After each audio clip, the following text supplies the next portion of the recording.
contractors. I don't know what to tell you about them. You love them and you hate them. Don't try this at home.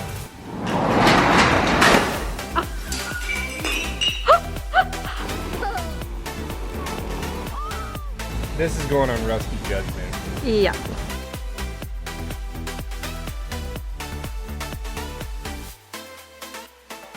Hey, welcome back to Rusty Judgment and welcome to my future shop. It looks enormous, doesn't it? Like, let's be honest. This looks like an enormous space for one man's shop. Well, it's not gonna be one man's shop. It's gonna be for me, it's gonna be for my dad, it's gonna be for my two sons, and you know, any friend and family who wants to use it can come and use it anytime. What we are doing today is I've got a bunch of insulation.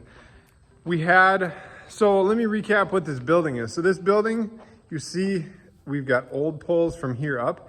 This building was 40 feet by 80 feet with 12-foot sidewalls behind our house years ago. We moved it to this location where it's at, which is just like spun around our property to the other side of our property. And then we raised it up 4 feet, so now it's 16-foot sidewalls. And then we added a 14-foot addition off the one end. So right now the building sits at 54 feet by 80. The shop space will be 40 by 60. The rest will be cold storage. I called that cold storage the other day.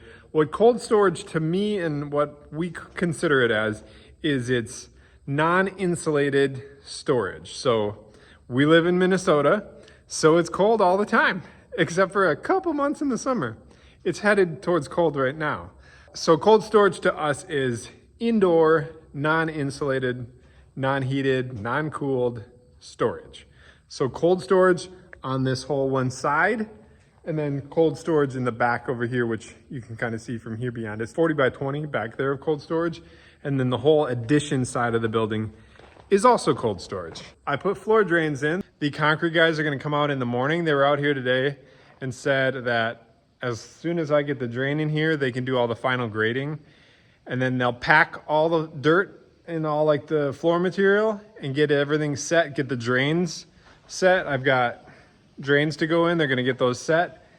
And then from there on out, then I'll have a couple days to put in all the insulation on the floor and all the PEX tubing for the in-floor heat. But what I need to do right now is I laid out where the drains are gonna go, and then I ran a trench with the trencher, and now I gotta fit all the fittings and get all the elbows coming up to where the drains are gonna be in, because we'll have a drain.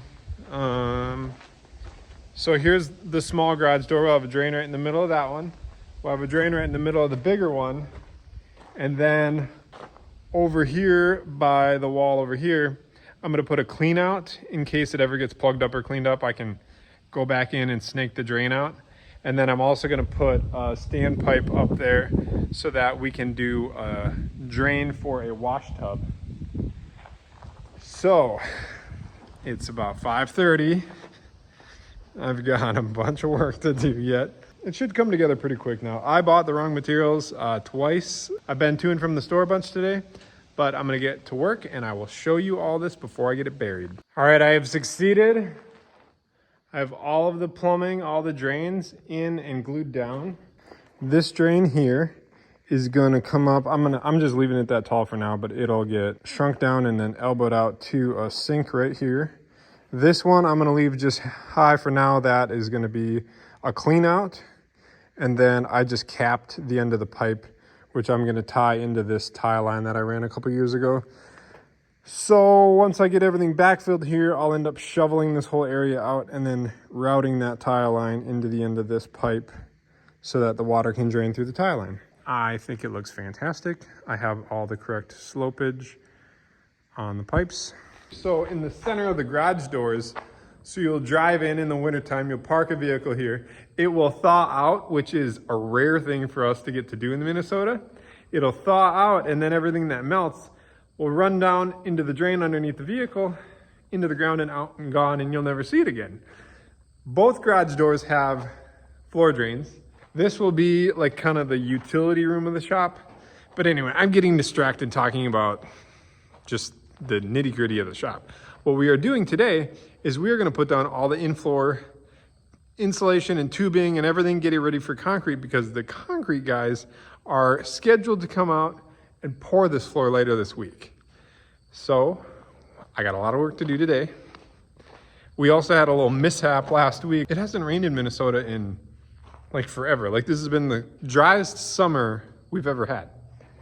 And then the day that we had the concrete guys out here doing like final grade, you know, it's like the ground's all like really flat. The concrete guys did all that. They got it like the grading perfect. They sloped each section here around the drains so that your concrete is all the same thickness, because they're gonna end up sloping like this corner to go into that drain, and then this area to go into that drain. And so they sloped all the ground to accommodate that, so you end up with the same thickness of a slab throughout the whole building. We also had 2 footings dug for a future 2-post car lift, which I don't have any intentions on buying one right now, but I want, because we're doing in-floor tubing, you can't just drill into that floor anywhere, because you don't want to drill into a heating water line. We made footings, so we'll have thicker concrete in the footing spot, and then we will do no in-floor tubing where all the footings are at. So anyway, so this is where 2 pads are gonna go. We got a ton of rain when they were here, and it all sloped into the building, and this, like, you couldn't even walk through this space right here because it was so wet. So I put a bunch of fans on it. I just unplugged them now so we could talk. I put a bunch of fans on it over the weekend and tried to get it to dry out. What was happening and why this happened was when we moved this building in, this was all just a tree line. And I removed all the trees and all the stuff. We brought in fill, but I never excavated any of this space out to shed water away from the building. So what happened was all the rain came, it ran off the building, and then it ran into the building. So since then, over the weekend, I don't even know if you can tell this, I sloped it all away. So I cut this down like crazy. So now in the future, all the water will come down, it will run away from the building, it'll run around the porch, down over there, and then I've actually got a drain in the ground over there that I dug in a couple years ago, that then it will drain down and go out, and it won't run towards our office building. So this is all just super rough for now, to get the water away from the building. Like now I'm a couple feet lower here, and I dug this low so that it would dry out. I'm gonna come back in now and fill this in and slope it really nicely. So this kind of just all slopes like that. So anything that comes down will just run away and out. Because before, it would run down, it would hit here, it'd either run into the building or it'd run into the porch and then into the building. So I believe I fixed all that now. I gotta beautify it now. And then over here on the back side of the building, because it used to run in back here too, I started shaping all this, ditching this, and then I want to push it towards the field, because everything there is a little higher, so all the water come down there, and then we want to ditch it and push the water that way. But right there is a stump that I could not dig out, so I'm going to have to get some big equipment from my father-in-law, try and pop that stump out of there, because that's kind of in my way. But otherwise it's shaping well. I'm getting the nice curvature. I got a lot of dirt to get rid of now. All this dirt all just got excavated from here because it was so high. So that's what I was doing all weekend.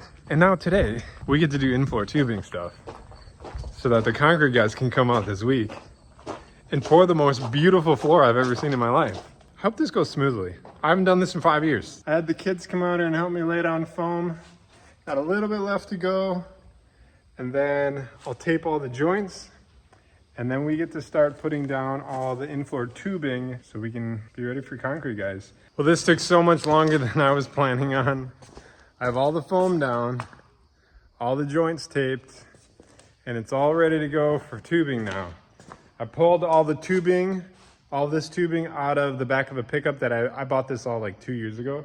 So I got all the tubing, I got the plastic staples, I have the manifold out here.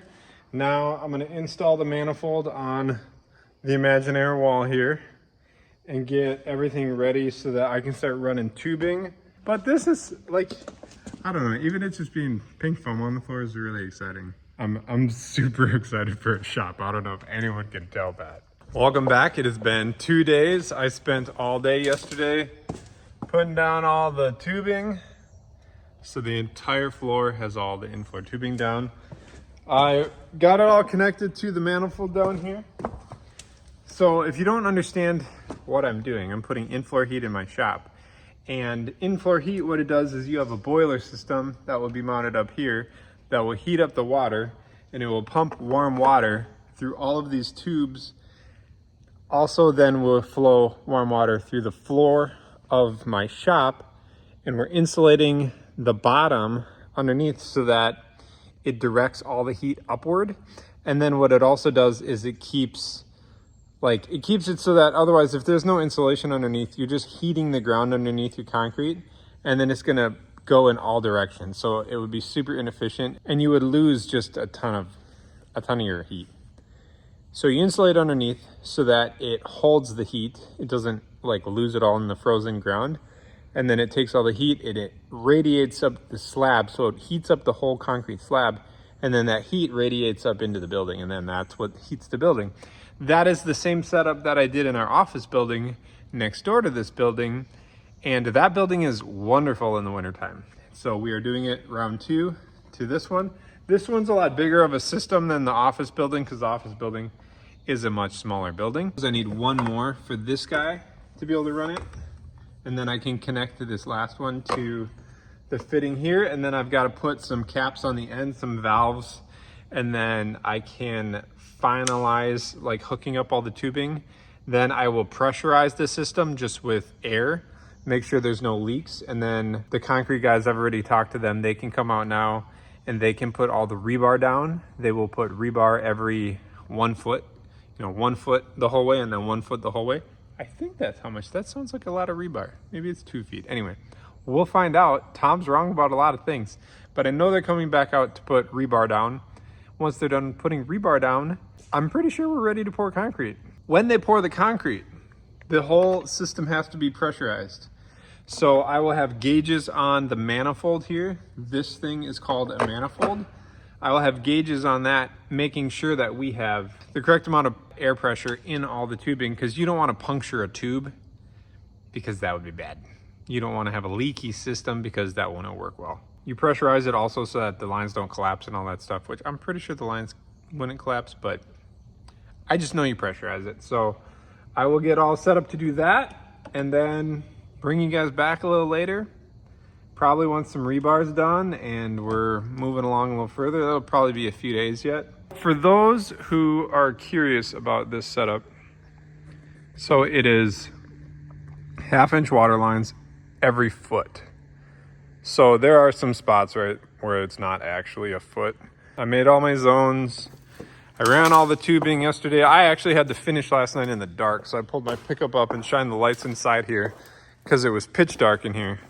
But so I did the down and back, and then I got out to the farthest point, so we go around the post for where the lift's gonna go around the floor drains. In-floor heat actually adds a lot to your input cost of what it costs to like finish off a space. The foam is super expensive. The tubing isn't that expensive, and like the manifold's reasonably expensive, but it's a one-time cost. So once you've installed this and you pour concrete, you have heat forever. And it's a much more efficient heating source, and it's a lot more comfortable heating source. Like imagine laying on the ground working on a vehicle in the wintertime in a shop that does not have in-floor heat. You're laying on a slab of ice because the ground is frozen and the concrete is frozen. Even if the air is being heated, the concrete is frozen and cold. So it's always gonna be like a heat sink pulling heat out of your building. If you insulate it and you put it in for heat, that what used to be a heat sink is now a heat source, and it is radiating up. That is what's providing your heat. And when you lay on the ground in the wintertime to work on something, it's super warm on the floor because that's where the heat comes from. Also, like for us, like if we pull a vehicle out, so we'll get like deep freezes where it's in the deep negative temperatures and our vehicles have been like plastered with snow and salt and stuff underneath them. And then they just freeze solid. So in the wintertime, to be able to pull in, let it thaw out, all of the liquid and junk thaws out, it will drop into the drains and run away. To thaw out a vehicle in the wintertime in Minnesota is a luxury we haven't experienced ever. There'll be times where we'll call my wife's parents, be like, hey, can we come down and thaw a vehicle out in the shop? And they'll be like, yeah, you can do that. So then we'll come down and we'll drop a vehicle off for like a night, leave it in overnight, let it thaw out, and then go pick it up in the morning, because otherwise they just freeze up solid around here. You guys, I am so excited. Like, I'm not excited about winter, but I am so excited to have the shop. It has been a couple more days. I am still out here working on the shop, and what I've been doing is replacing these skylights here. See the new ones here and some there. I got to replace that one yet, and then there was one across from it, and there were two more up here. I have to replace them for, well, a couple reasons. They were all leaking terribly. I'll show you when I get up there. This fiberglass is so old on them. So they're fiberglass transparent skylight panels, because this was just like a non-insulated, non-heated ag building. But they're so old that they're all like crumbly. You could poke your finger through them. So you don't want that on an insulated shop. So I've been replacing them. It's also supposed to rain like starting this afternoon for like 3 days. So I want to get all this done. The concrete guys haven't been here yet. Contractors, I don't know what to tell you about them. You love them and you hate them. So they haven't told me what their schedule is yet. I thought we were just going to knock this out, judging by what we were talking about with them last week, which is why I kind of stopped everything on the farmhouse, dedicated all my time here. And then they just fell off the face of the earth or something. I don't know. But so I'm going to get up on the roof. Hopefully it's not too windy. But I'm going to show you. So I've replaced a bunch of these ones already. On this side and then on the other side. I did all the ones over there. But so these are old fiberglass skylights. And let me just show you what I mean. You just push your finger through them. Not super good. This one actually is probably in like one of the best shape. I was kind of replacing them in the order of worst. One had a big hole in it, and then the rest were all like cracked up the sides. So this is the last one that's really bad, or that's actually visually leaking. So I'll go in now and I'll pull all the nails. So the old build, all the old tin was nailed on with insulated nails. So I'm going to pull all the nails out, pry all this up, get it cleaned up, and then I'm going to go down, carry a new panel up, fit the new panel where this one's at, and screw it down. Old skylight ripped out, new panel carried up here. It's getting a little windy, which is hard to carry a flat sheet of metal up a ladder and then across the roof. So I'm going to get this piece fit in there and screwed down and stop this building from leaking. All right, back down on the ground here.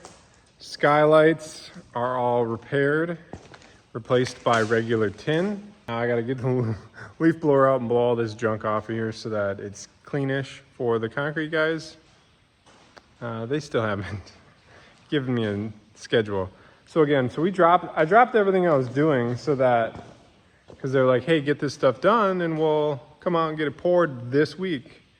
Today's Friday, right? It's Friday. So they were gonna pour it this week. Turns out I got it all done by Tuesday, and I don't know. It just seems to be how these things go. I understand. I mean, these guys are super busy. They're good. They're reasonably priced, but they're super busy, as it feels like everyone is. So now we're ready for them, which is awesome, but then we wait. I've got a lot more metalwork and stuff to do here, but I had to order a bunch of miscellaneous little trim pieces that I didn't have a couple years ago when we originally started this project. So this building's gonna sit again until they come pour concrete. So I don't know. I'm super excited about the shop. I'm super happy with it. I mean, I can't wait to have a shop. But I think we're gonna jump back to the farmhouse because that's what I should be working on. This is kind of just for enjoyment, but well, yeah, we'll jump back here when we have something to do. Otherwise, I will see you next week. Actually, I'll see you before next week, but we're gonna jump over to the farmhouse and get some work done there, and we'll check back within there. Thanks for watching. I'd love it if you subscribe, and I'll see you next time. Bye-bye.